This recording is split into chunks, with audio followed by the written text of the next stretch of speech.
ассалому алайкум бинандагони гиромӣ, нашри муфассали барномаи иттилоотии навид аст ки мустақиман манзуратон менамоем. дар студия бо шумо манучер маҳкамов ва малоҳатназар шозода. салом.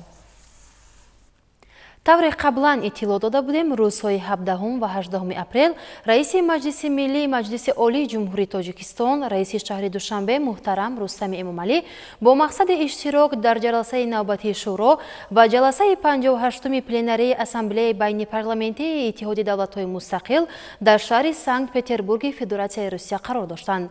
аз ҷараёни сафари кории раиси маҷлиси миллии маҷлиси олии ҷумҳурии Тоҷикистон, раиси шаҳри Душанбе муҳтарам Рустами Эмомалӣ ҳамкоронамон гузориш медиҳанд. 17 апрел раиси маҷлиси миллии маҷлиси олии ҷумҳурии Тоҷикистон, раиси шаҳри Душанбе муҳтарам Рустами Эмомалӣ барои иштирок дар ҷаласаи навбатии шӯро ва ҷаласаи 58-уми пленарии ассамблеяи байнипарламентии иттиҳоди давлатҳои мустақил вориди шаҳри Санкт-Петербурги Федератсияи Россия шуданд. дар фурудгоҳи байналмилалии Пулкова меҳмони олиқадр раиси маҷлиси миллии маҷлиси олии ҷумҳурии Тоҷикистон, раиси шаҳри Душанбе муҳтарам Рустами Эмомалиро намояндагони расмии шӯрои ассамблеяи байнипарламентии иттиҳоди давлатҳои мустақил, маъмурияти шаҳри Санкт-Петербург, сафири фавқулода ва мухтори ҷумҳурии Тоҷикистон дар Федератсияи Россия ва дигар шахсони расмӣ самимона истиқбол гирифтанд. дар доираи сафари кории худ дар шаҳри Санкт-Петербург, раиси маҷлиси миллии маҷлиси олии ҷумҳурии Тоҷикистон, раиси шаҳри Душанбе муҳтарам Рустами Эмомалӣ бо раиси Сенати олии маҷлиси ҷумҳурии Узбекистон Танзила Нарбаева мулоқот анҷом доданд. зимни бохурӣ ҷонибҳо вазъи имрӯза ва дурнамои муносибатҳои ҳамкории стратегӣ ва ҳампаймонии Тоҷикистону Узбекистонро ки дар заминаи эътимоду боварии мутақобила рушду тавсия меёбад баррасӣ намуданд. имзои аҳдномаи байни ду кишвар дар бораи муносибатҳои ҳампаймонӣ рӯйдоди муҳими таърихӣ номида шуд. ҳарду ҷониб аз тавсияи бемайлони равобити байнипарламентии маҷлиси миллӣ ва сенати олӣ маҷлис изҳори қаноатмандӣ намуданд. ҷонибҳо ба рушди босуръати муносибатҳои ду давлат дар соҳаҳои мухталифи ҳамкорӣ таваҷҷӯҳ зоҳир карда, густариши минбаъдаи робитаҳои тиҷоративу иқтисодӣ ва фарҳангию гуманитариро муҳим шумориданд. дар идомаи суҳбат доир ба масъалаҳои умдаи минтақавӣ ва байналмилалӣ табодули афкор анҷом дода шуд.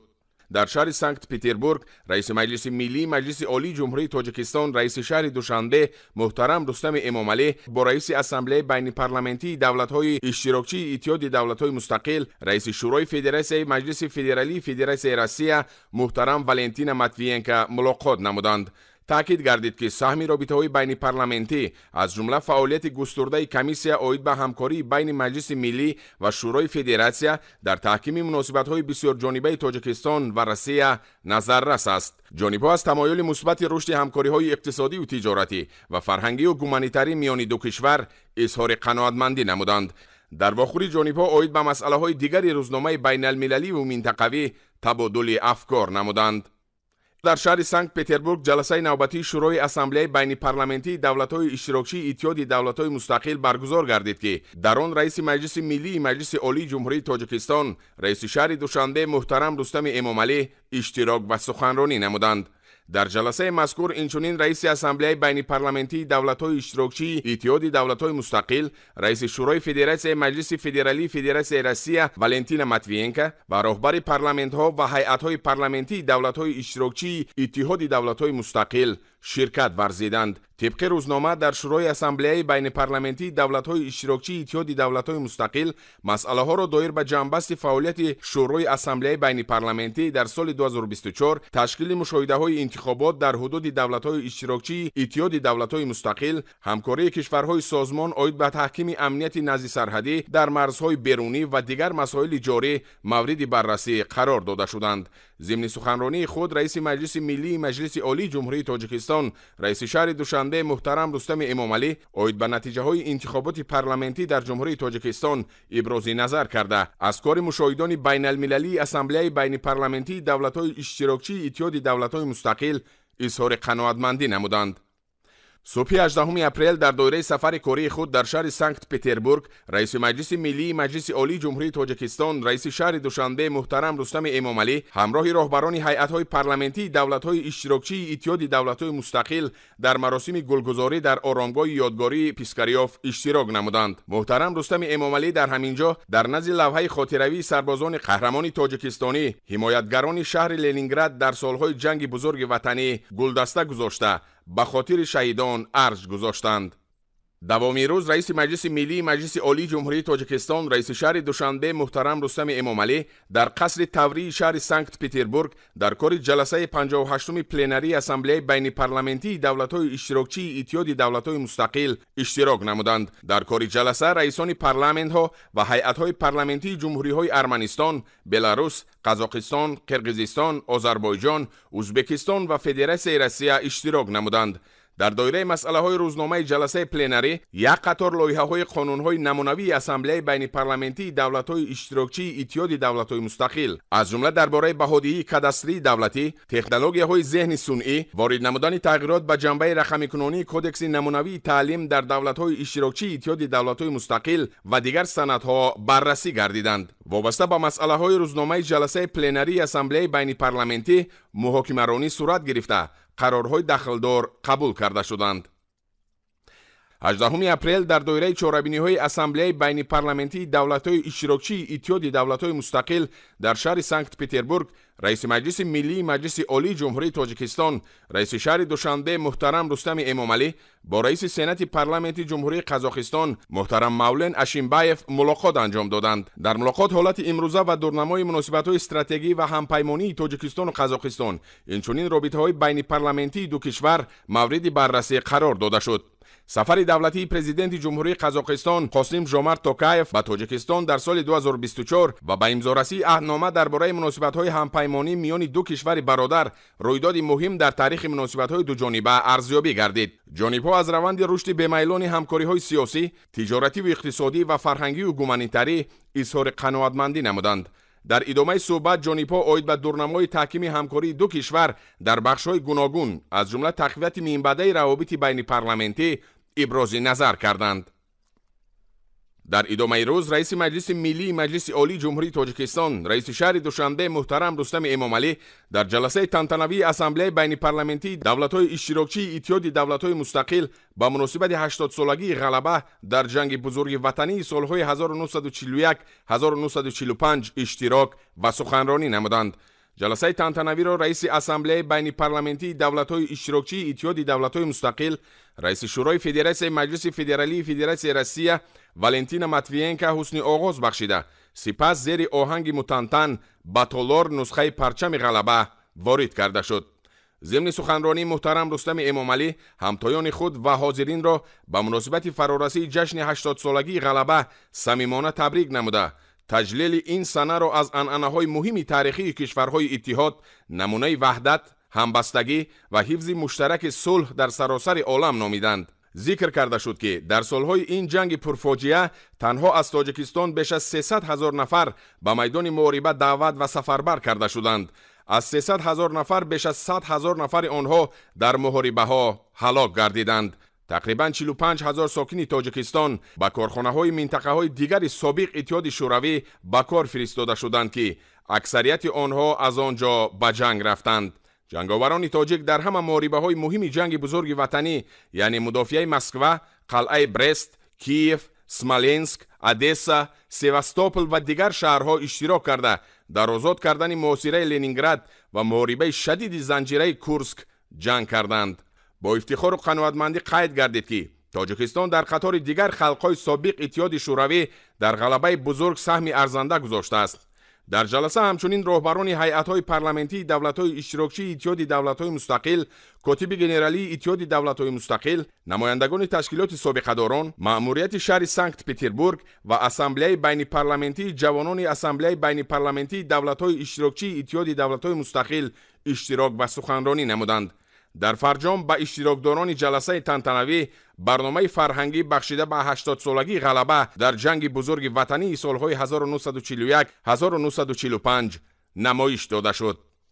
رئیس مجلس ملی مجلس عالی جمهوری تاجیکستان رئیس شهر دوشنبه محترم رستم امامعلی بعد از اشتراک در جلسه 58 پلنری اسامبله بین پارلمانتی دولت‌های اشتراکچی اتحاد دولت‌های مستقل از شهر سنکت پتربورگ فدراسیون روسیه به وطن برگشتند.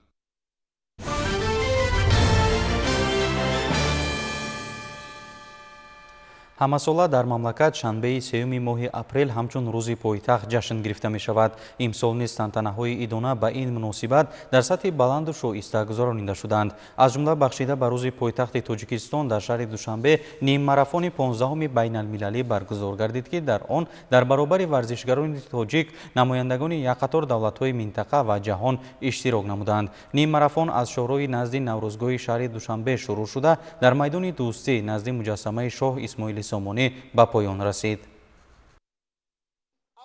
бахшида ба таҷлили рӯзи пойтахти Тоҷикистон шаҳри Душанбе 15-умин ниммарафони байналмилалӣ баргузор гардид. ин мусобиқаи сатҳи баланд оид ба дав бо мақсади устувор намудани робитаҳои ҳамкорӣ бо бародаршаҳрҳо ва шаҳрҳои бо Душанбе ҳамкории судманди иқтисодию иҷтимоӣ дошта, дар асоси татбиқи нақшаи чорабиниҳои амалисозии дастури супоришҳои асосгузори сулҳу ваҳдати миллӣ, пешвои миллат, президенти ҷумҳурии Тоҷикистон муҳтарам Эмомалӣ Раҳмон ва қарори марбутаи раиси шаҳри Душанбе баргузор гардид. иштирокчиёни чорабиниро муовини аввали раиси шаҳри Душанбе Бахтиёр Шарифӣ аз номи раиси шаҳри Душанбе муҳтарам Рустами Эмомалӣ шодбош намуда зикр дошт ки ниммарафони байналмилалии Душанбе аз зумраи чорабиниҳои муҳим дар доираи таҷлил аз рӯзи пойтахт буда нахустин мусобиқаи миллии кишвар мебошад ки дар рӯйхати мусобиқоти Ассотсиатсияи байналмилалии марафонҳо ва давҳо дар масофаҳои дур ворид гардидааст. ҳамзамон дар маросими кушодашавии мусобиқа намояндагони Кумитаи кор бо ҷавонон ва варзиши назди ҳукумати ҷумҳурии Тоҷикистон, Кумитаи миллии олимпии кишвар ва дигар масъулони соҳа иштирок ва суханронӣ намуданд. дар мусобиқаи мазкур беҳтарин варзишгарон аз қитъаҳои Аврупо, Амрико, Африқо ва Осиё иштирок намуданд. дар 15-умин ниммарафони байналмилалии Душанбе 2025 дар маҷмӯъ 50 варзишгар аз кишварҳои гуногуни ҷаҳон даъват шуда дар марафон ширкат варзиданд. Душанбе пойтахти Тоҷикистон дар самти рушди устувор ва маърифати экологӣ ташаббусҳои созанда дорад. дар ин раванд бунёди боғу гулгаштҳо ва хиёбонҳои сарсабзу шукуфон, гулистону чаманистони Душанбе ба ҳусни пойтахт зебогию таровати хоса замъ намуда, таваҷҷӯҳи сокинону меҳмононро боз ҳам зиёдтар ҷалб менамояд. дар доираи барномаи Душанбе шаҳри сабз ба кам кардани таъсири тағйирёбии иқлим ва поку беолоиш нигоҳ доштани муҳити зист мусоидати фаъол менамояд. маврид ба зикр аст ки ниммарафони байналмилалии Душанбе аз соли 2014 инҷониб ба тақвими мусобиқоти созмони байналмилалии марафон ва давҳо ба масофаҳои дур шомил карда шудааст. 15-умин ниммарафони байналмилалии Душанбе ки масофаи 21 километру 97 метрро дар бар мегирад, аз майдони назди Наврӯзгоҳи пойтахт шурӯъ шуда дар майдони Дӯстӣ назди муҷассамаи шоҳ Исмоили Сомонӣ ба поён мерасад. маврид ба зикр аст ки ин чорабинии мазкур ҳамасола дар рӯзи пойтахти Тоҷикистон шаҳри Душанбе ташкил ва роҳандозӣ мегардад ки давандаҳои зиёдро аз кишварҳои мухталифи сайёра ҷалб месозад. қайд кардан ба маврид аст ки ниммарафони байналмилалии Душанбе мақоми баланд дошта ба тақвими мусобиқоти Ассотсиатсияи байналмилалии марафонҳо ва давҳо дар масофаҳои дур шомил карда шудааст. хотиррасон менамоем ки бори аввал ниммарафони байналмилалӣ дар Душанбе дар масофаи 21 километру 97 метр моҳи апрели соли 2009 баргузор гардида буд. мавриди таъкид аст ки бунёди муассисаҳои таълимӣ, боғҳои фарҳангию фароғатӣ, биноҳои маъмурӣ, тарабхонаvu меҳмонхонаҳо, инчунин таъмиру тармими ёдгориҳои таърихӣ ба ҷалби сайёҳон ва таҳкими мавқеи Душанбешаҳр ҳамчун яке аз марказҳои сайёҳии минтақа ва ҷаҳон мусоидат менамояд. ҳамзамон роҳандозии чорабиниҳои сатҳи баланди варзишӣ аз ҷумла ниммарафони байналмилалӣ ва дигар мусобиқоти сатҳи баланд низ таваҷҷӯҳи ҷомеаи ҷаҳониро ба пойтахти азизамон шаҳри Душанбе бозам бештар менамояд. ҳамин тариқ пас аз тайин намудани масофаи зикргардида ғолибони ниммарафони байналмилалӣ низ муайян гардиданд. ҳамчун нафари аввал намояндаи Ӯзбекистон Шорух Давлатов бо нишондоди 1 соату 04:11 сония тайин намуд ки ин натиҷаи беҳтарин дар мусобиқаи мазкур ба ҳисоб рафта, ҳамакнун Шорух Давлатов бо ба даст овардани нишони тилло дар ин мусобиқа соҳиби 38500 сомонӣ мегардад. зинаи дуюмро намояндаи Ҳабашистон Фенти Гирма ба даст овард ва сегонаи беҳтаринҳо Ҳасан Мирсоатов намояндаи дигари кишвари Ӯзбекистон шомил шуд. ин варзишгари кишвари کشور ازبکستان نیز برای اشغال نمودن زینه سیوم با مبلغ 27500 سومانی قدردانی شد. نماینده‌های کشور روسیه، ازبکستان، اوکراین، بلاروس نیز به دهگانه بهترین‌ها شامل شدند. میان بانوان هم با دونده‌های کشور ازبکستان کسی برابر شدن نتوانست. یکاترینا تینگوسووا مسافه پیش‌بینی شده را در 1 ساعت و 18 دقیقه طی نموده مقام اول را از آن خود نمود. یلنا سرگییوا از کشور روسیه باشد مقام دوم را به دست آورد.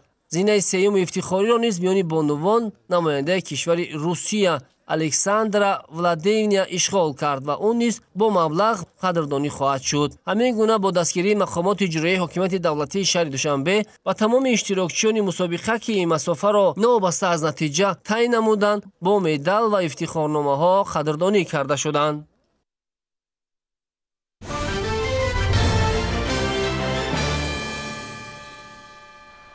امروز همچنین بخشیده به روز پایتخت جمهوری تاجیکستان در کاخ سروش شهر دوشنبه برنامه فرهنگی و مراسم جایزه سپاری به غالبان آزمون‌های شهری برگزار گردید. در چاره‌بینی آزمون‌های شهری جنبست گردیده غالبان در وضعیت تنتنوی با مکافات‌های مقامات اجرایی حکومت دولتی شهر دوشنبه سرفراز گردانیده شدند. ضمن افتتاح برنامه فرهنگی فراغتی رهبریت مقامات اجرایی حکومت دولتی شهر دوشنبه اشتراکچیان را از نام رئیس شهر دوشنبه محترم رستم امامعلی با روز پایتخت تبریک گفتند. تاکید کرده شد که در سالهای صاحب استقلالی دوشنبه به طور بی‌سابقه رشد کرده به یکی از شهرهای زیباترین منطقه تبدیل یافته است. با شرافت سیاست بنیادکارانه پیشوای ملت محترم امامعلی رحمان و اقدام سازنده رئیس شهر دوشنبه محترم رستم امامعلی، پایتخت وطن ما روز به روز آباد و زیبا گردیده مکان دلپسند جهانیان می‌گردد. امروز من از آن خوشنود هستم که سزاوار نام آموزگار سال 2024 گردیدم و من از آن افتخار میکنم که سرول آموزگار هستم و کوشش میکنم که در تربیت نسل نورس سهم خود را باز هم زیادتر گذارم. در چاره‌بینی آزمون‌های شهری در ساحه تندرستی و معارف شهر دوشنبه، بیمارخانه سال، مؤسسه کمک اولیه طبی و سانیتری سال، طبیب سال، طبیب اویلوی سال، کارمند میانه طبی سال، مربی سال، آموزگار سال، خواننده سال، گیرندگان استیپندیای رئیس شهر دوشنبه و دیگر آزمون‌های شهری جنبست گردیده غالبان در وضعیت تنتنوی با مکافات‌های مقامات اجرایی حکومت دولتی شهر دوشنبه سرفراز گردانیده شد.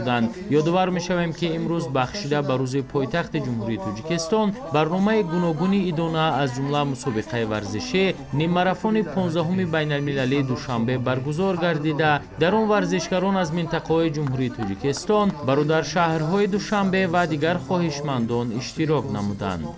در آزمون شهری تو قلب تاجیکستان دوشنبه از روی نامیناسیون ایجاد شهری بهترین در وصف شهر دوشنبه اشتراک نمودم و خوشبختانه تصاویر جای اول گردیدم.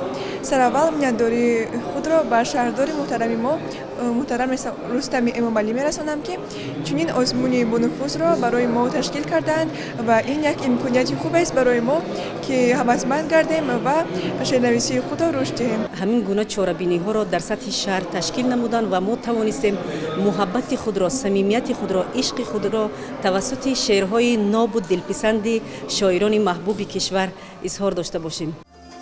در ادامه برنامه فرهنگی هوسکاران جوان و استادان صنعت تاجیک با سرود و ترانه‌های جالب هنرنمایی کرده فضای ادانه بزمگاه را پرشکوه‌تر گردانیدند.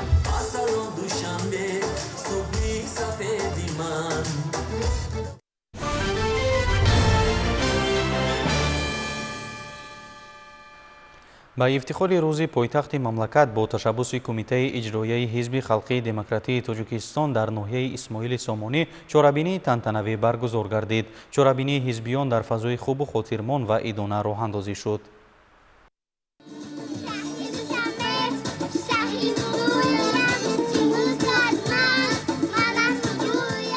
кумитаи иҷроияи ҳизби халқии демократии тоҷикистон дар ноҳияи исмоили сомонӣ дар доираи нақшаи чорабиниҳои хеш бахшида ба таҷлили бошукӯҳи рӯзи пойтахти кишвар шаҳри душанбе дар назди парчами миллӣ чорабинии зебои фарҳанги фароғатиеро роҳандозӣ намуданд.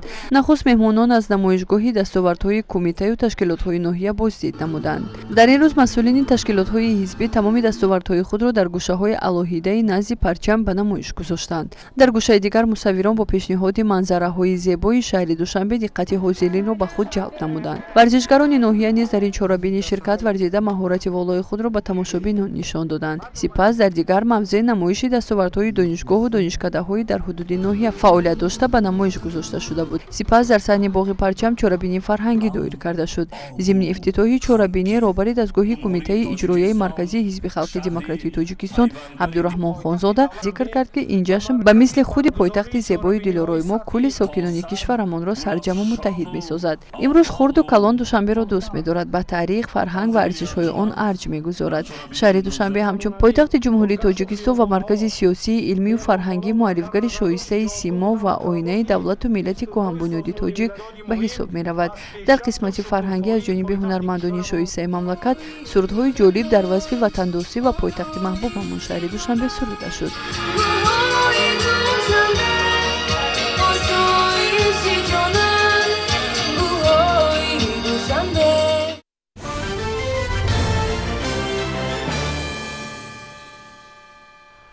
тавре зикр кардем, мувофиқи талаботи қонуни ҷумҳурии тоҷикистон дар бораи рӯзҳои ид ҳар сол шанбеи 3 апрел рӯзи пойтахт ҷашн гирифта мешавад. Пойтахти ватани азизи мо шаҳри Душанбе мақоми меъёри конститутсиониро низ доро аст. Дар моддаи 4 Конститутсияи ҷумҳурии тоҷикистон чунин омадааст: пойтахти тоҷикистон шаҳри Душанбе аст. Ин меъёри конститутсионӣ далели бебаҳси мақоми баланду асосӣ доштани пойтахти ватанамон шаҳри Душанбе мебошад. шарҳи ҳамкоронамон дар ин мавзӯъ. душанбе пойтахти ҷумҳурии тоҷикистон маркази маъмурӣ, сиёсӣ, фарҳангӣ ва илмии мамлакат ба ҳисоб меравад. шаҳр дар водии ҳисор дар ҷое воқеъ аст ки дар он 3 дарё варзоб, вахш ва кофарниҳон бо ҳам мепайванданд. ҷойгиршавии ҷуғрофии он ба рушди шаҳр давоми таърих мусоидат намудааст. бо аҳолии зиёда аз 1 миллион нафар, душанбе калонтарин шаҳри тоҷикистон ва яке аз марказҳои муҳими осиёи марказӣ ба шумор меравад. миллати тоҷик муқаддасоти зиёд, ватан, парчам, нишон, суруди миллӣ, пули миллӣ, ваҳдат, суботу амният дорад ки кулли онҳо барои пешрафту шукуфоии тоҷикистон давоми солҳои соҳиби истиқлолӣ хизмат намудаанд. пойтахти мамлакат шаҳри Душанбе низ барои шаҳрвандони ин ватан муқаддас ва арзиш аст. гузашта аз ин пойтахт симои давлат буда, миллату давлатро дар дохили кишвар ва дар арсаи байналмилалӣ муаррифӣ менамояд. имиҷи байналмилалии ҷумҳурии тоҷикистон аз бисёр ҷиҳат аз пойтахти он шаҳри Душанбе барои сайёҳон, хориҷиён ва меҳмонони ин шаҳри бузурги ҳозиразамон шакл мегирад. вазъи мамлакат аз навзи пойтахт муайян мегардад. аз рӯи ин нишондиҳанда душанбеи гулбадомани мо бешубҳа яке аз шаҳрҳои эътиборсоз ва эҳтиромсоз буда дар арсаи байналмилалӣ тоҷикистонро ба таври сазовор намояндагӣ менамояд. агар соли 1930 дар шаҳри Душанбе ҳамагӣ 13 кӯча вуҷуд дошта бошад, имрӯз дар он зиёда аз 300 кӯча, 20 маҳал, 104 маҳалла ва 4 ноҳия мавҷуд мебошад. аз соли 2017 то ҳол дар Душанбе 2 миллиону 700 ҳазор метри мураббаъ манзили истиқоматӣ, 145 муассисаи маориф, 21 муассисаи соҳаи тандурустӣ, 90 корхонаи саноатӣ, 300 майдончаи варзишӣ сохта ба истифода дода шуд. маҷмӯаи меъмории майдони истиқлол бо харҷи 1,2 миллиард сомонӣ сохта шуда барои шаҳрвандони тоҷикистон, сайёҳон ва меҳмонони пойтахт рамзи тоҷикистони соҳиби истиқлолро касб кард. шаҳри Душанбе соли 2004 соҳиби ҷоизаи сулҳи ЮНЕСКО дар минтақаи Осиё ва Уқёнуси Ором гардид. соли 2021 бошад Душанбе ба унвони пойтахти фарҳангии Иттиҳод 2021 муносиб дониста шуд. пойтахти ҷумҳурии тоҷикистон шаҳри Душанбе даргоҳи умеди тоҷикони ҷаҳон аст. аҳамияти Душанбе на танҳо дар нақши он ҳамчун пойтахт, балки ҳамчун маркази ҳамоҳангсозандаи тамоми соҳаҳои ҳаёти сиёсӣ, иқтисодӣ, илмию фарҳангии тоҷикистон зоҳир мешавад. омӯзиши таърих ва рушди муосири Душанбе барои дарки раванди ташаккули давлатдории тоҷикон ва сиёсати шаҳрсозии муосир аҳамияти махсус дорад. давоми 10 соли охир Душанбе мизбони даҳҳо ҳамоиши сатҳи байналмилалӣ шуд. از جمله کنفرانس بین‌المللی آب، نشست‌های سازمان همکاری شانگهای، واخوری‌های سران دولت‌های آسیای مرکزی و غیره. این همه موقع بین‌المللی شهر را همچون مرکز دیپلماتی و سیاسی تحکیم می‌بخشد. معماری دوشنبه در دوره‌های گوناگون خصوصیت خاص داشته است، اما بعد سال 2000 روش نو در شهرسازی به عمل آمد. ساختمان بلندآشیانه‌ها، مرکزهای تجارتی، مهمانخانه‌های بین‌المللی و منزل‌های معاصر به یک قسم طرح نوی شهر دوشنبه تبدیل یافت. با اعتبار از نقش آن در تبلیغ همزیستی فرهنگ‌ها، آرامی و مکالمه تمدن‌ها، دوشنبه سال 2021 به حیث شهر صلح اعتراف شد. دوشنبه تنها مرکزی معموری نیست، این روح و روان تاجیکستان است. شهری که گذشته خود را احترام می‌کند، فرهنگش را حفظ می‌نماید و با چشم باور президенти ҷумҳурии тоҷикистон муҳтарам эмомалӣ раҳмон дар паёми солонаашон ба маҷлиси олии мамлакат ба масъалаи маориф аз ҷумла ба тарбияи томактабӣ фаро гирифтани кӯдакон таваҷҷӯҳи махсус зоҳир намуданд. дар ин радиф дар шаҳри исфараи вилояти суғд бо мақсади беҳтарсозии шароити таълиму тарбияи хонандагон ва ба таълиму тарбия фаро гирифтани кӯдакон тадбирҳои зарурӣ роҳандозӣ мешаванд. бо дастгириҳои ҳукумати мамлакат солҳои охир дар шаҳру деҳоти исфара ҷиҳати рушди соҳаи маориф ва фароҳамсозии шароити мусоид барои таълиму тарбияи насли наврас корҳои назаррас ба анҷом расонида мешавад. дар ин раванд дар доираи корҳои ободониву бунёдкориҳо ба истиқболи сазовори ҷашни фархондаи 35-солагии истиқлолияти давлатии ҷумҳурии тоҷикистон бунёди силсилаи иншооти соҳаи маориф аз ҷумла муассисаҳои таълимии томактабӣ бо маром идома дорад. тарбияи насли наврас дар асл хеле душвор ва заҳматталаб мебошад ва пешвои миллат муҳтарам эмомалӣ раҳмон дар паём ба маҷлиси олии ҷумҳурии тоҷикистон ба масъалаи маориф, вазъи таҳсил дар мактабҳо ва тарбия дар муассисаҳои томактабӣ таваҷҷӯҳи махсус зоҳир намуданд. дар ин радиф дар соҳаи маорифи шаҳр бо мақсади беҳтарсозии шароити таълиму тарбияи хонандагон ва ба таълиму тарбия фаро гирифтани кӯдакон тадбирҳои зарурӣ роҳандозӣ мешаванд. зеро таълиму тарбияи насли наврас ба он мусоидат менамояд ки онҳо дар ҷомеа ҳамчун шахси босавод ба воя расанд. дар заминаи дастуру супоришҳои пешвои миллат муҳтарам эмомалӣ раҳмон оид ба роҳандозӣ ва омӯзиши забонҳои хориҷӣ дар муассисаҳои томактабӣ низ иқдомҳои муҳим ва зарурӣ амалӣ мегарданд. дар муассисаҳои таълимии рақами 5, 21, 7, 8 ва ҳамчунин кодакистонҳои 31 ва ҳамчунин кодакистони 4 و 2 забони русӣ ва ҳам англисӣ ба роҳ монда мешавад. тарбиятгирандагони мо бо табъи болида ба машғулиятҳо иштирок намуда аллакай оддитарин маводҳое ки бояд онҳо омӯхта ва бо ҳамдигар суҳбатҳо мегузарониданд омӯхта суҳбат гузаронида истоданд. кӯдакистонҳои рақами 5 ва 21 шаҳри исфара аз муассисаҳои муваффақи тарбияи томактабии насли наврас ба ҳисоб рафта дар ин ҷо барои гузаронидани машғулиятҳо аз ҷумла омӯзиши забонҳо тамоми шароитҳои зарурӣ муҳайё буда омӯзгорони баланд ихтисос тарбиятгирандагонро сабақ медиҳанд. бо мақсади ташаккули ҳаматарафии кӯдакон бошад мунтазам чорабиниҳои таълимӣ, фарҳангӣ ва варзишиву солимгардонӣ баргузор карда мешаванд.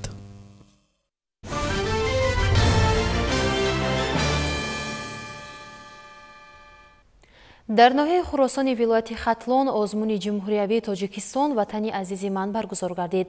дар ин рӯз наврасону ҷавонон бо шавқу рағбати беандоза дар озмун ширкат варзиданд ва ҳунару маҳорати худро пешниҳоди аъзои ҳакамон намуданд.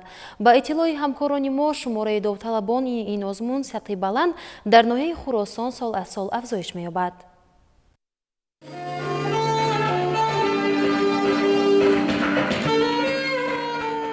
дар даври ноҳиявии озмуни ҷумҳуриявии тоҷикистон ватани азизи ман дар ноҳияи хуросон довталабон барои рақобату пирӯз шудан ширкат варзидаю ҳунару маҳорати худро пешниҳод карданд. дар воқеъ озмуни мазкур тавонист ҷавонони ҳунармандро аз тамоми гӯшаю канори ноҳия гирд оварад, зеро иштирокчиён хуб ҳунарнамоӣ кардаю маҳорати баланди овозхониву навозандагии хешро назди аъзои ҳакамон нишон доданд. ин озмун барои ман хеле рӯҳияи баланд доду мо аз ин озмун хеле баҳра гирифтем, ба худ пешравиҳои бисёр кардем, бо устодон хеле машқ кардем, як суруд эҷод кардем, чунки барои мардум пешниҳод кунем, ҳунари худро сайқал диҳем.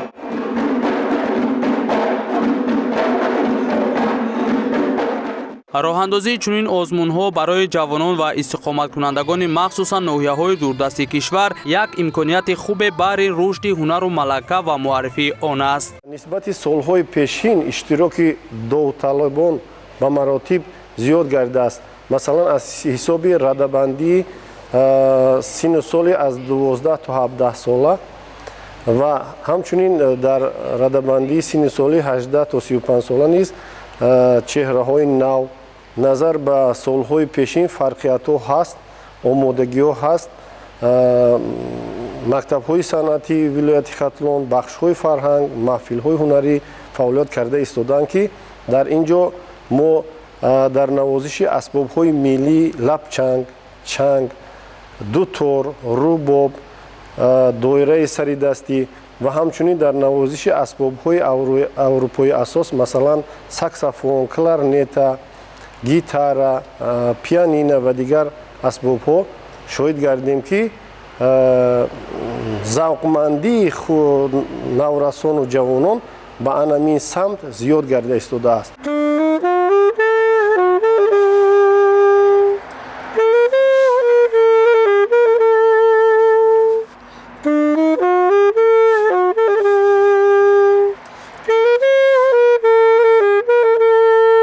طول 4 سال میشود که در این آزمون اشتراک دارم با همراهی استاد سفرعلی جلیلوف سرود عقابی کوهی را تمرین نمودیم. در آینده نقش‌ها زیاد است. کنسرواتوار ملی جمهوری تاجیکستان داخل شده ساکسوفون نوازی بهترین تاجیکستان گردند. چنانه که مسئولین یادآور گردیدند در آزمون امروزه اساساً آنهای اشتراک نمودند که هنر و مهارت بلند دارند اما برای استعداد خود را معرفی کردن و پیشکش مردم گرداندن امکانیت نداشتند. آزمون امروزه باشد برای آنها شرایط خوبی را فراهم آورد تا خود را معرفی کرده هم سزاوار جایهای نمایان گردند و همچنین به دورهای بعدی آزمون راه یابند.